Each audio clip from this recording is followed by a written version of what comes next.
Shukrani kubwa wataalamu, mmetuletea kifaa cha kitaalamu. Huyu mnyama kwa kweli hataogopeka tena. Kikubwa tunaishukuru sana Wizara ya Maliasili na Utalii kwa namna ambavyo wamekuwa wakisaidia kwa kiasi kikubwa sana, hasa katika utafutaji wa fedha ili kutekeleza maazimio au malengo. Kipekee tunalishukuru sana Shirika la Kimataifa la Chakula na Kilimo Duniani, yani FAO. Wao ndio wamefadhili kwa kiasi kikubwa sana mafunzo na utafiti ambao umefanyika katika eneo hili.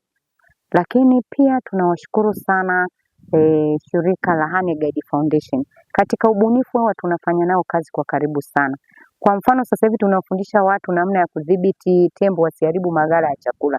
Wao ndio wamekuja na ubunifu kwa kusaidiana na sisi kwa kutumia mipira kelele ili tuweze kuzuia tembo wasiingie na kuvamia maeneo ya maghala. Bomu baridi linafanya kazi vizuri na zaidi sana katika hali ya usalama unaotakiwa.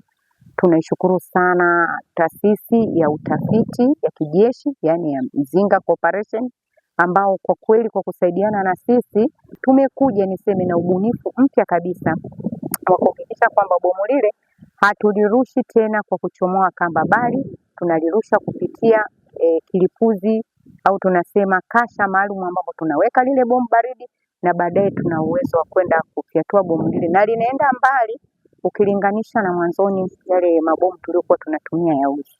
Mimi kwa majina naitwa Thomas Katunzi, ni afisa wa wanyamapori mkuu wa wilaya ya Same. Kwa kweli tumekuwa na njia nyingi na harakati nyingi katika kuhakikisha tunapunguza migogoro ambayo inapatikana baina ya wanyamapori na binadamu.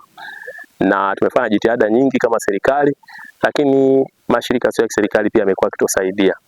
Sasa kwa sasa napenda kutoa shukrani pia kwa shirika sio la kiserikali ambayo ni FAO, yani Food and Agriculture Organization, shirika la chakula na kilimo duniani, ambalo limeungana na taasisi za kiserikali. Nazungumzia TAWIRI, nazungumzia TAWA, TANAPA, Mzinga, na pengine Maliasili, Wizara ya Maliasili na Utalii, katika kuhakikisha basi tunasaidiana na wananchi kwa ajili ya kupunguza migogoro iliyopo baina ya wanyamapori na binadamu, hususan tembo.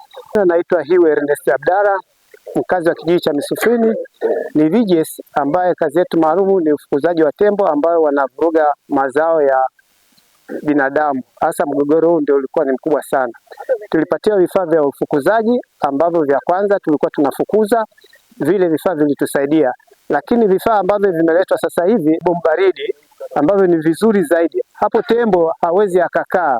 Tukitumia haya vifaa vya bomu baridi, huwa tembo atakimbia mbali sana na ataacha kula mazao ya binadamu na hataweza kurudi tena kwa uharibifu kama hiyo. Kwa hiyo tutakuwa kwa kiasi tumepunguza migogoro kati ya binadamu na wanyama waharibifu wa porini, hasa mnyama tembo.